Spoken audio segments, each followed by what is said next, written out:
আমরা দেখতে পাবো না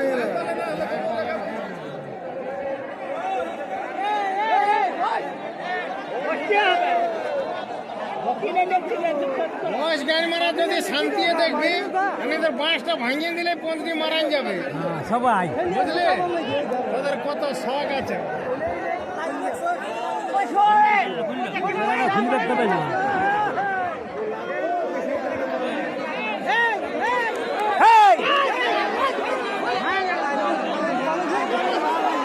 বাবা বাবা বাবা